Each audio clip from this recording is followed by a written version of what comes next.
जय Hind. Hindi thought and Guru channel में आपका स्वागत है। यह अंक संख्या 4 की एक्सरसाइज नंबर 27 की स्पीच है जो 100 शब्द प्रति मिनट बोली जाएगी। स्टार्ट।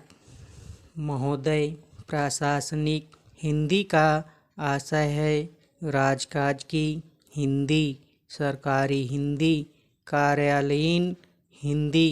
हिंदी के इस नवीन स्वरूप को मान्यता स्वतंत्रता के पश्चात मिली है। स्वतंत्रता संग्राम के दौरान हिंदी संपर्क भाषा एवं राष्ट्रभाषा के रूप में प्रतिष्ठित हो चुकी थी। वही हिंदी स्वतंत्रता के बाद राजकाज और प्रशासन के क्षेत्र में अपनी नई भूमिका के साथ अवतरित हुई। इस प्रकार हिंदी की एक नई विधा का आविर्भाव हुआ है जो कालांतर में प्रशासनिक हिंदी के नाम से जाने लगी, अर्थात हिंदी की एक नई प्रयुक्ति अस्तित्व में आई जो कार्यालयीन हिंदी, राजकाज की हिंदी, सरकारी कामकाज की हिंदी आदि विविध नामों से प्रचलित हुई। प्रशासनिक हिंदी के विकास का काम संस्था के रूप में भारत सरकार में सन 1960 से प्रारंभ हुआ, जब केंद्रीय हिंदी निदेशालय की स्थापना हुई। सौभाग्य से मैं उस समय इस संस्था से जुड़ा हुआ था। मुझे याद है उस समय हमारे पास कोई सहायक सामग्री नहीं होती थी, कोई मानक शब्दावली नहीं बनी थी, इससे हमें मार्गदर्शन मिल सके। ले देकर डॉक्टर रघुवीर का कोष था, जिससे हम यदाकदा सहायता लेते थे।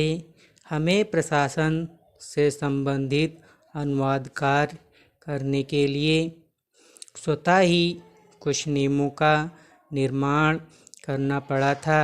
यूँ प्रशासनिक हिंदी में अनुवाद का प्रमुख स्थान है।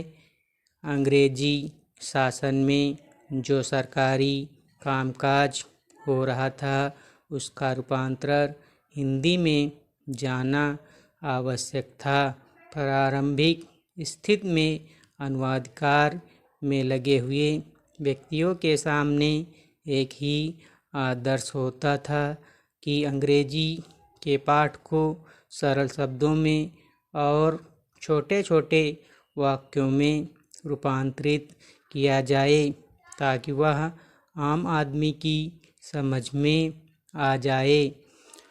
हम लोगों को यह बात समझ में आ गई थी कि अंग्रेजी शासन चलाने वाले लोगों की भाषा है, जिसको जनसाधारण तक पहुंचाने की कभी भी ज़रूरत महसूस नहीं की गई, जबकि उसे आम आदमी की छाया से बचाकर रखने की कोशिश की जाती रही। यह शासक और शासित के बीच अलगाव या दूरी रखने का प्रयत्न था। इसके विपरीत हम मानते थे कि हिंदी लोकतंत्र की भाषा है, स्वतंत्र भारत की राजभाषा है। यह शासक और जनता के बीच सीधे संपर्क और संवाद के लिए वचनबद्ध है। हमारी कोशिश रहती थी कि अंग्रेजी और संस्कृत के भारी भरकम शब्दों का उपयोग न हो। लंबे वाक्यों को दो या दो से अधिक छोटे छोटे वाक्यों में बदलकर लिखा जाए। चूँकि शब्दावली नहीं बनी थी, इसलिए अनुवाद के साथ हमें शब्दावली निर्माण का कार्य भी करना होता था। उस समय के अनुदित प्रशासनिक साहित्य के कुछ नमूने आपको देखने को मिले तो आपको पता चलेगा कि उस समय की अनुवाद की भाषा अधिक सहज और सुबोध होती थी। मैं तो आज भी प्रशासनिक सामग्री के इसी प्रकार किए गए सहज, सरल और बोधगम्य अनुवाद का पक्षधर हूँ। इस अनुवाद कार्य को अधिक व्यावहारिक तथा वैज्ञानिक रूप तब मिल सका जब भारत सरकार ने शब्दावली का निर्माण शुरू किया।